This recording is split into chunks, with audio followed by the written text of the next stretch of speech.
Di balik gemerlap dunia hiburan, tak sedikit orang yang rela melakukan apapun demi mendapatkan ketenaran dan kekayaan. Nama Violencia Janet kini dikenal luas, tetapi ada bisik-bisik gelap di balik perjalanan karirnya yang mencengangkan. Subscribe. Violencia, yang lahir di Manado pada 7 Juli 1990, memulai karirnya sebagai aktris di film horor Suster Keramas 2 pada tahun 2011.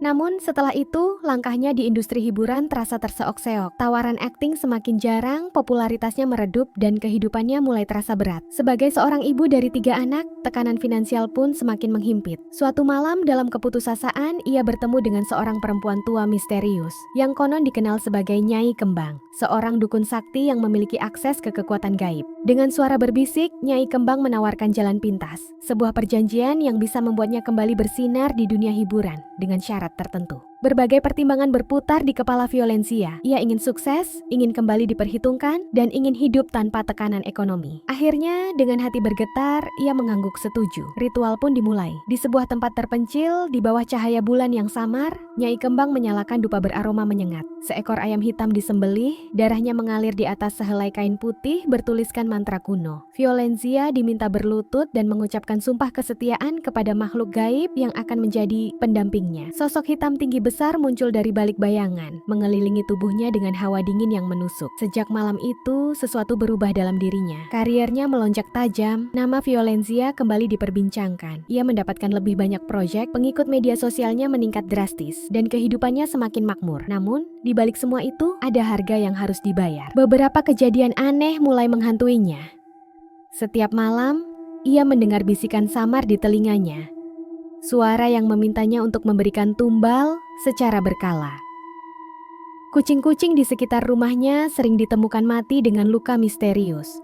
Beberapa orang terdekatnya tiba-tiba jatuh sakit tanpa alasan medis yang jelas. Namun, ketenaran yang telah diraihnya terlalu menggoda untuk dilepaskan. Ia terus melanjutkan hidup dengan bayangan gelap yang selalu mengikutinya. Menikmati popularitasnya meski setiap malam dihantui perasaan was-was. Dan di suatu saat, ketika waktu perjanjian habis, apa yang terjadi selanjutnya? Hanya Violencia dan makhluk gaibnya yang tahu. Hari demi hari berlalu, dan kehidupan Violencia Janet tampak semakin sempurna di mata orang-orang. Ia terus mendapatkan tawaran proyek besar, wajahnya terpampang di berbagai media, dan bisnisnya berkembang pesat. Namun, di balik semua itu, ada kegelisahan yang semakin sulit ia sembunyikan. Suatu malam, saat ia sedang bersiap tidur di kamar mewahnya, lampu tiba-tiba berkedip-kedip sebelum padam sepenuhnya. Dalam gelap, ia merasakan kehadiran sesuatu. Bulu kuduknya meremang. Di sudut ruangan, samar-samar ia melihat sesosok bayangan hitam tinggi berdiri tak bergerak. Mata merah menyala itu menatapnya lekat-lekat. "Sudah waktunya." Suara berat itu berbisik langsung di kepalanya. Bukan melalui telinga, melainkan seolah berasal dari pikirannya sendiri. Violencia tersentak, tubuhnya kaku. Ia tahu apa yang dimaksud, tumbal. Perjanjian yang dulu ia buat bukanlah tanpa konsekuensi. Ia berusaha mengabaikannya, menganggap semua itu hanyalah ilusi. Namun, kejadian aneh semakin sering terjadi. Teman-temannya mulai menjauh tanpa alasan jelas. Beberapa rekan kerjanya tiba-tiba mengalami kecelakaan misterius. Dan yang paling membuatnya takut adalah ketika salah satu anggota keluarganya jatuh sakit secara tiba-tiba. Nyai Kembang, sang dukun yang dulu membantunya, kini tak lagi bisa dihubungi. Seakan lenyap di telan bumi. Violencia mulai kehilangan kendali atas hidupnya. Setiap malam, ia mendengar suara-suara berbisik di telinganya. Cermin di kamarnya seringkali memperlihatkan bayangan yang bukan miliknya. Kadang-kadang, ia merasa ada sesuatu yang berdiri di belakangnya, mengawasinya dalam diam. Di puncak ketenarannya, di saat semua orang mengira ia telah mencapai kebahagiaan tertinggi, Violencia justru terjebak dalam ketakutan yang tiada akhir. Ia tak bisa mundur, tak bisa melawan. Perjanjian telah dibuat, dan bayangan hitam itu akan terus menagih janjinya. Suatu malam, ketika ia menatap bayangannya di cermin, sosok yang dilihatnya bukanlah dirinya sendiri. Mata merah itu kini menatapnya dari balik refleksi kaca. Sosok itu tersenyum, senyum yang menyeramkan. penuh kemenangan. Dan pada malam itulah, untuk pertama kalinya, Violencia menyadari sesuatu yang mengerikan.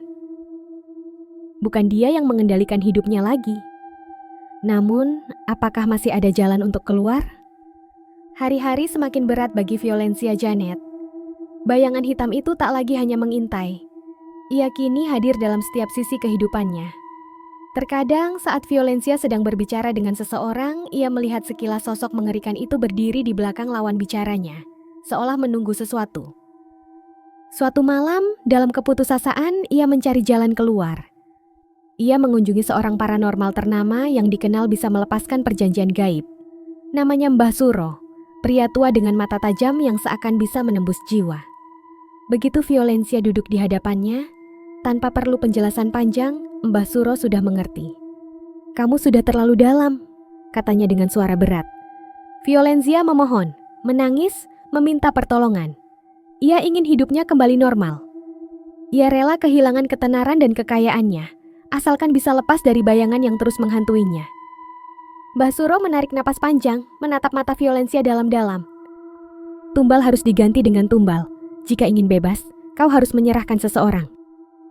Kata-kata itu bagaikan petir di kepala Violencia.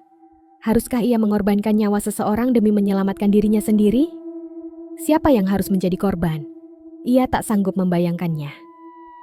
Dengan pikiran yang semakin kacau, ia pulang ke rumah. Ia menatap sekeliling, melihat foto-foto keluarganya, teman-temannya, orang-orang yang ia sayangi. Semua wajah itu kini tampak seperti target. Apakah ia benar-benar harus melakukan ini? Namun, makhluk itu tak memberinya banyak waktu. Semakin hari, ia semakin agresif. Suara bisikan berubah menjadi jeritan mengerikan di malam hari. Bayangan di cermin kini menirukan setiap gerakannya, tetapi dengan senyum jahat yang membuat jantungnya berdebar kencang. Lalu, datanglah malam paling mengerikan dalam hidupnya. Saat Violencia terbangun di tengah malam, ia merasakan tubuhnya tak bisa digerakkan.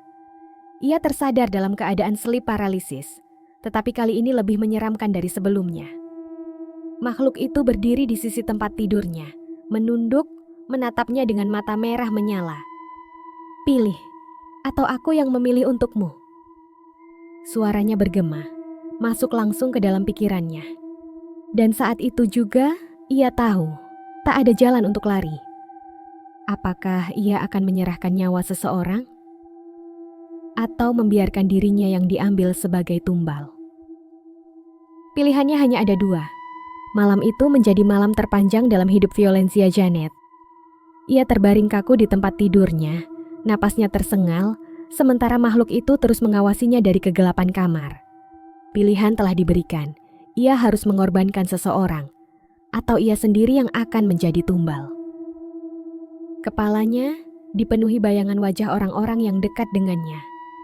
Ibunya yang selalu mendukung, ketiga anaknya yang masih kecil, teman-teman yang selalu ada di sisinya. Tidak, ia tidak bisa melakukan ini. Tapi jika ia tak memilih, makhluk itu akan mengambil tumbal secara acak.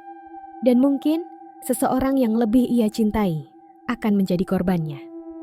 Esok paginya, Violencia menghubungi Mbah Suro kembali.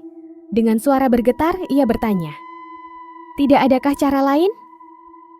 Mbah Suro terdiam sejenak sebelum menjawab. "Ada satu cara, tapi risikonya besar." Violencia tidak peduli. Apapun risikonya, selama ia bisa bebas dari kutukan ini, ia akan melakukannya. Mbah Suro pun memberitahunya tentang ritual pemutus, sebuah upacara kuno yang hanya bisa dilakukan sekali. Jika gagal, nyawanya akan diambil seketika. Namun, jika berhasil, ia akan bebas. Tetapi harus menerima konsekuensi kehilangan semua yang ia dapatkan dari pesugihan itu. Ketenaran, kekayaan, dan bahkan mungkin lebih dari itu. "Kamu siap kehilangan semuanya?" tanya Mbah Suro serius. Violencia terdiam. Ia menatap cermin di depannya, melihat pantulan dirinya yang tampak begitu lelah dan rapuh. Sudah cukup. Ketenaran ini bukan lagi sesuatu yang ia inginkan. Ia hanya ingin bebas. Dengan tekad bulat, ia mengikuti semua instruksi Mbah Suro. Ritual harus dilakukan di tengah malam, di tempat ia pertama kali membuat perjanjian dengan Nyai Kembang. Violencia datang ke sana dengan perasaan was-was. Ia membawa sesajen yang diminta. Kain putih bekas ritual pertama, ayam hitam, dan minyak khusus yang diberikan Mbah Suro. Saat ritual dimulai, angin berhembus kencang. Suasana di sekelilingnya berubah mencekam. Api lilin yang ia nyalakan bergetar hebat, seolah akan padam kapan saja.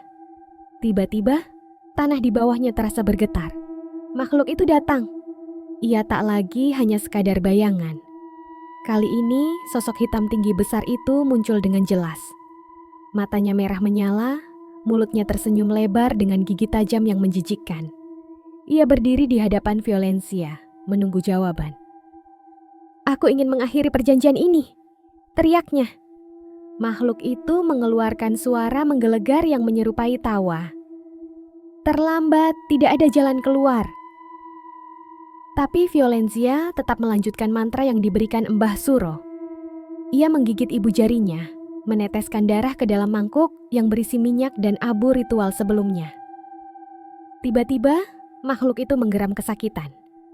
Asap hitam mengepul dari tubuhnya, seolah ada sesuatu yang membakarnya dari dalam. "Tidak, aku tidak akan pergi begitu saja." Dalam sekejap, makhluk itu melompat ke arah Violencia, mencengkeram lehernya. Napasnya tercekat. Ia merasa tubuhnya semakin lemas.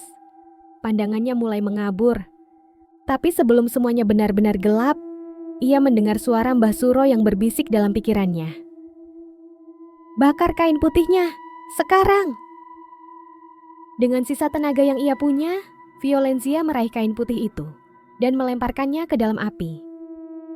Seketika api membesar, membakar kain tersebut hingga habis. Makhluk itu menjerit kesakitan. Tubuhnya melengkung ke belakang sebelum akhirnya meledak menjadi asap hitam yang menghilang ke dalam tanah.